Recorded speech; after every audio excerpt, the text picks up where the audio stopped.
Ltd. And I recently attended the Food and Rum Festival here in my country and had the opportunity to have a private dinner with the celebrity chef David Rose. And one of the dishes that was presented to me was an appetizer. And I'm going to share that appetizer with you today. It's delicious, nutritious, and so easy to make. What are we making? Spinach and cheese balls. So let us go over the ingredients. We have half of a cup of fresh spinach. Now, if you do not have access to fresh spinach, you can always get frozen spinach from the frozen section in your supermarket.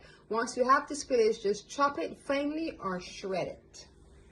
We're using 3 types of cheese today. We have half of a cup of Parmesan cheese, half of a cup of mozzarella cheese. I absolutely love mozzarella. And 4 ounces of cream cheese.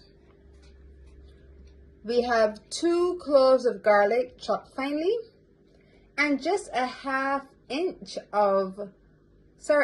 teaspoon of Scotch bonnet pepper, just to bring the heat, but just a bit, half of a teaspoon, not too much. Then we have half teaspoon of white pepper and half teaspoon of salt to balance it out. And as we are deep frying today, we have some panko breadcrumbs. We have an egg wash.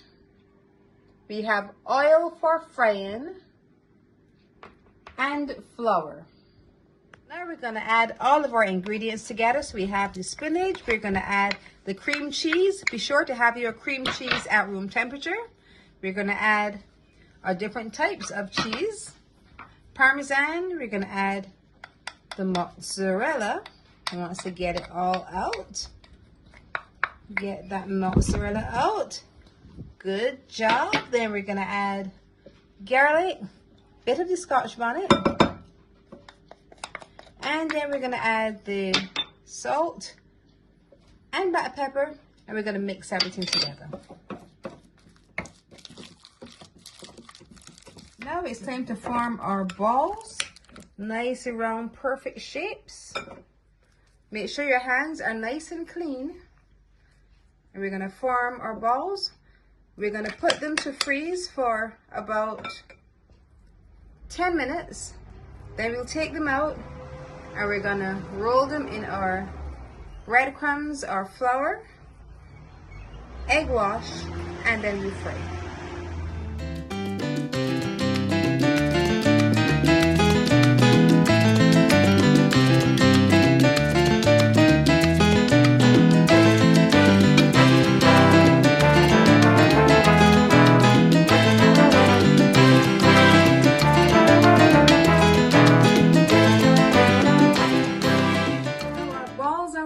But they're a little soft, so I'm going to put them to freeze for about 5 to 10 minutes.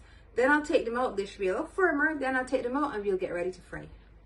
While our oil is getting hot, we're going to go ahead and we're going to prepare our balls. So we're going to roll them in the flour first. Then we're going to dip them in the egg. Now we're going to use 2 hands, one for wet and one for dry.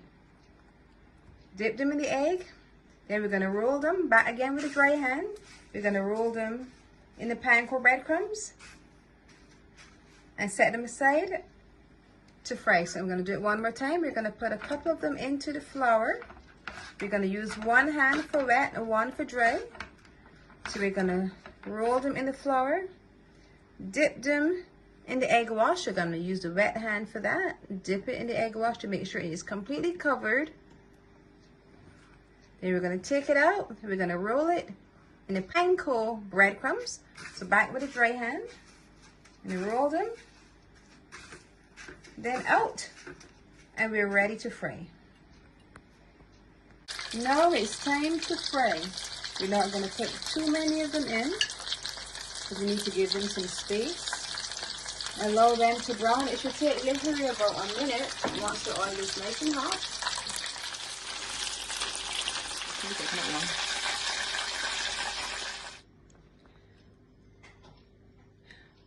Our spinach and cheese balls are done. And they smell so good. Looking at them visually, very appealing. You're seeing the beautiful rustic color on the outside, the beautiful rustic texture. It's a nice golden brown color. That is from the pan crow breadcrumbs that we use to give it that nice rustic texture. And I can't wait to taste it. So let's dig in.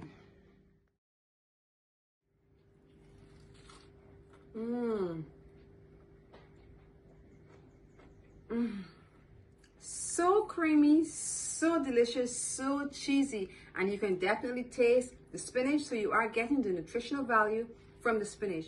Children will love this. Spinach and cheese balls? Now you have to try it.